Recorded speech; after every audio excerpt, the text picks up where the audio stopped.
Good morning and welcome to Daily Tech News with Alan Smithson. Today is Thursday, April 11th, 2024.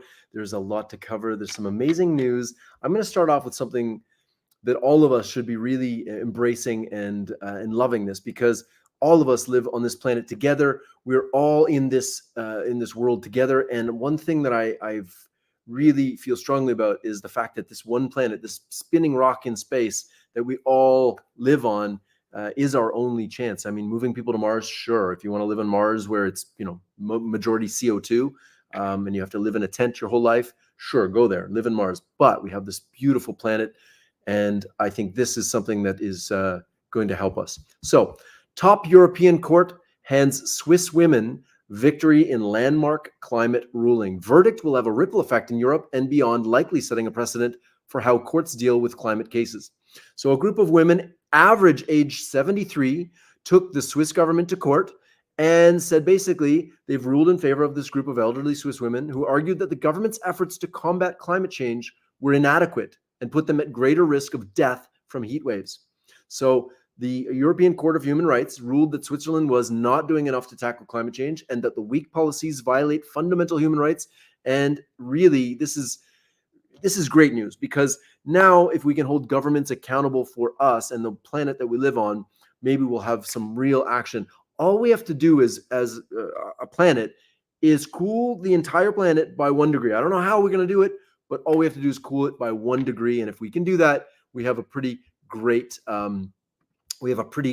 planet to live on, and we can all live on it together and grow.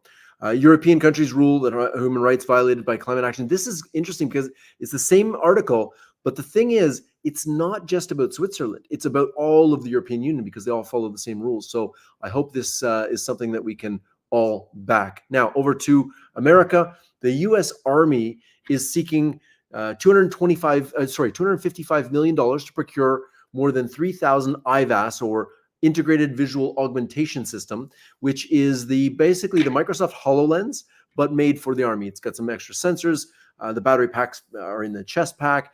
It's got some extra goodies. But imagine having a heads-up display that you can see around corners, you can see in buildings, you can see through things. We can use Wi-Fi signals to identify targets. This is truly amazing. And one of the things that the government had originally said, we're going to put $20 billion into these headsets and research, and then they kind of eased back from that. But it looks like they are. This is creating value for the military, and so this is a really good here, let me just read this to you. Integrated Visual Augmentation System, IVAS, a heads-up display, provides multiple generation single platform for a soldier to fight, rehearse, and train in day and night that provides increased lethality, mobility, and situational awareness necessary to achieve overmatch against our current and future adversaries. Look, I'm not a big fan of the U.S. military complex. However, this is really good news for virtual augmented mixed reality, getting a boost that this is really creating value for the Department of Defense. So I'm good for that. Okay, over to brain-computer interfaces. AI gives a woman her voice back after 18 years. And I'll just play the video quick for a few minutes here. Today is an opportunity for brain decoding to... We want to try to attempt to speak. We just trained some new models yesterday, so... The device is an electrocorticography grid, which is attached to a pedestal, which is screwed onto the participant's skull. And it's the very first person to have this combination.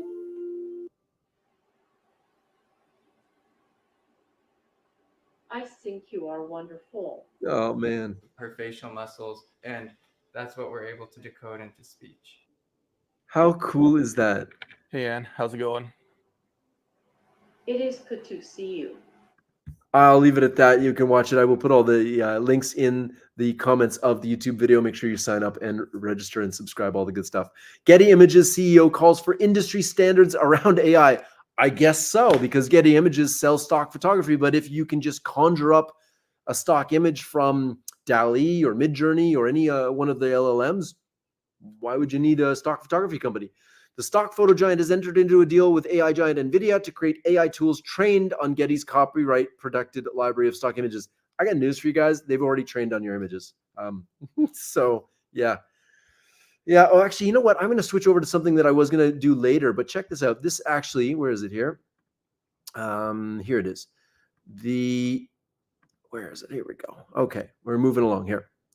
Okay. Scientists show off levitating material. This gravity-free graphite could be a game changer for science. And I think this is really neat because as we expand AI and material, AI allows us to kind of really show off our chops on material science. So a team of researchers at Quantum Machines Unit in Okinawa Institute of Science and Technology in Japan have showed off a small piece of gravity-free graphite to levitate almost perfectly still above the grid of magnets. So look at this. If it's going to play there. Doesn't look like it's going to play. So I'll leave. Oh, there you go. Awesome.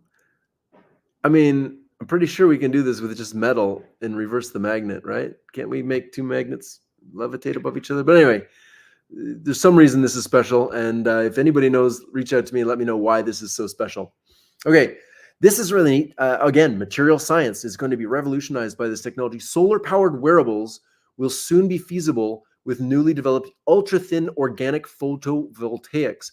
And this is just an image of what it might look like. But the ability here to have wearable fabrics that charge. So imagine having your coat that you just charge your phone and it's all wireless. You just keep your phone in your pocket and your phone charges.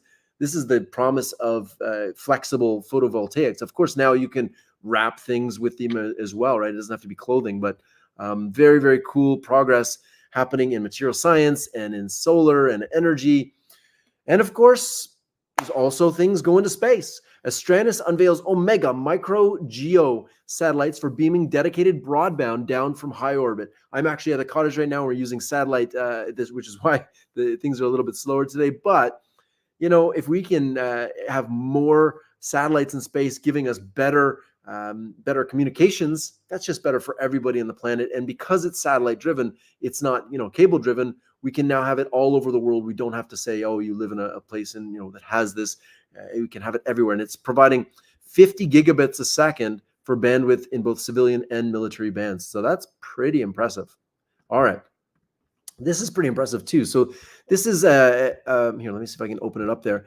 This is really neat. They are able to use your iPhone. So your iPhone has a RGB cameras and an IR camera or an infrared camera. And then you're able to literally take a quick scan of a pile of stuff. Let's say a pile of rocks, a pile of dirt.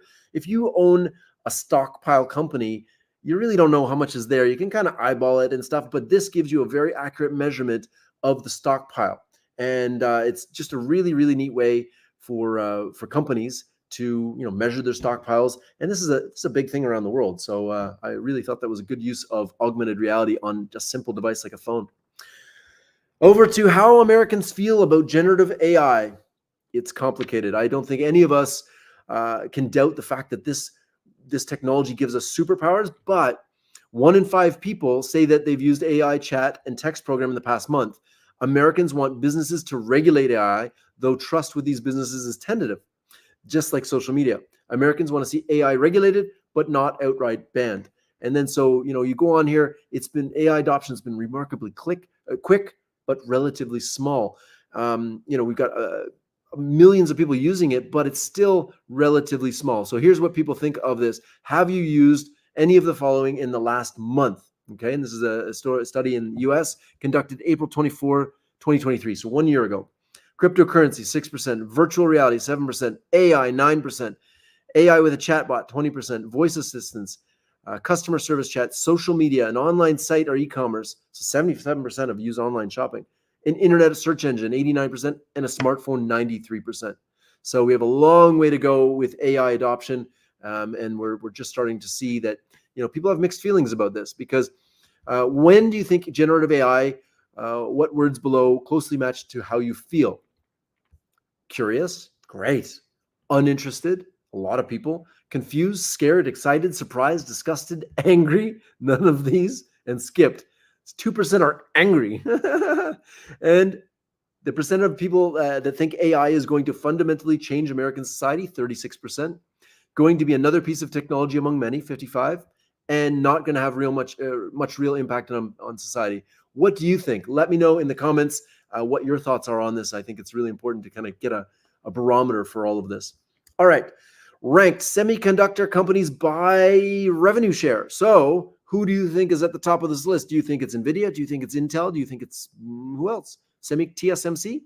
Well, it comes out to Intel has 9.4% of the, here, let me see if I can shrink that down. There we go. Intel has 9.4%, NVIDIA 9%, Samsung 8.1%, Qualcomm 5.7%. So this gives you a very good overview of the entire semiconductor industry in one chart and who makes the money. The others is interesting. 23% is others, and it'll be interesting to see who those are. And then the rankings here. Let me just make that bigger again. There we go. There's the rankings. Intel with a revenue last year of 51 billion, NVIDIA right behind at 49 billion, and Samsung with 44. So these are massive, massive numbers, big companies, and semiconductors are the future of all computing. So yeah, it's something we should pay attention to. This is the same chart again.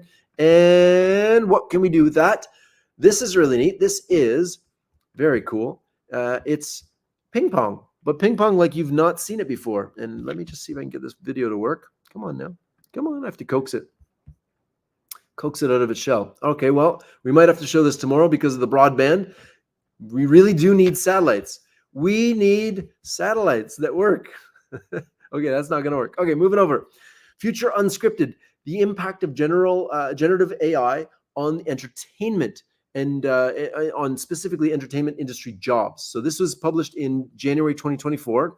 And of course, Sora had not been released then. So I'm sure things will change after Sora. But here, let me just scoot here.